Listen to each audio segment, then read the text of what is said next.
This video will cover the Vertiv DSView solution Backup and Restore. This can be done through the command line interface.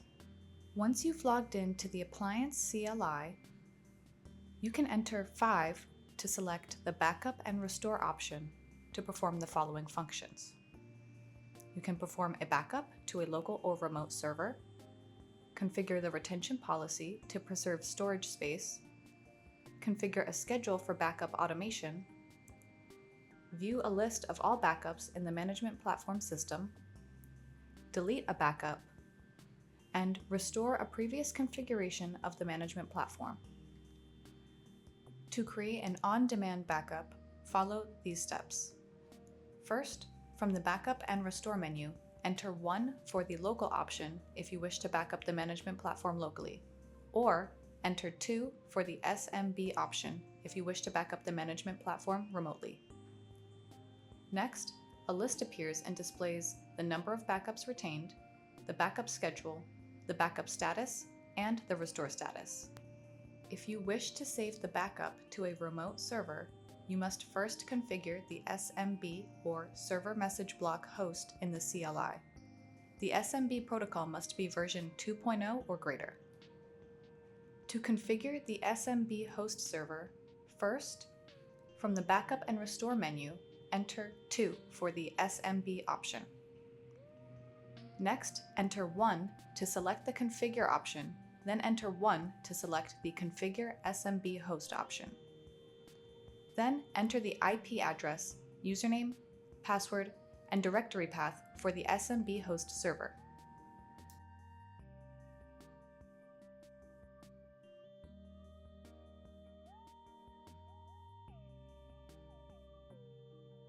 From the Options section, enter 3 to select the On-Demand Backup option.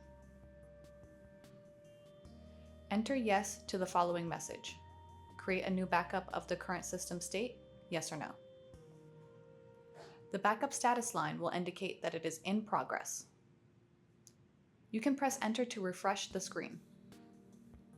Eventually, the backup status should display Success and the backup has been created. In order to restore a previous backup configuration, note that restoring a backup will initiate a reboot of the management platform. Also, backup restoration requires the backup to be the same firmware version as the primary management platform. To restore a previous backup, from the Backup and Restore menu, enter 1 for the local option if you wish to backup the management platform locally, or enter 2 for the SMB option if you wish to backup the management platform remotely.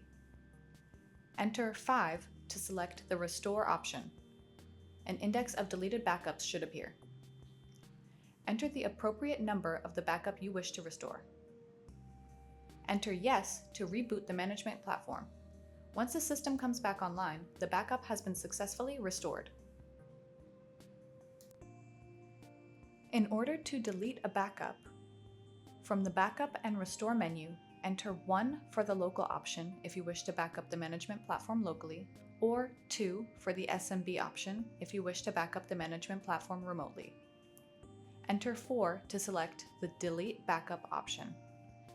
An index of existing backups should appear. Enter the appropriate number for the backup you wish to delete. Then enter Yes to delete the selected backup. You should see on the CLI that the backup has now been deleted.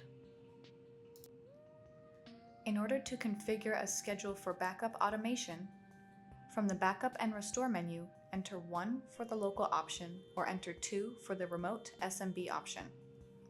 A list should appear and display the number of backups retained, the backup schedule, the backup status, and the restore status. From the Options section, enter 1 to select the Configure option. Then enter 2 to select the Change Backup Schedule option. Enter the appropriate number to select the No Schedule, Daily, Weekly, or Monthly options.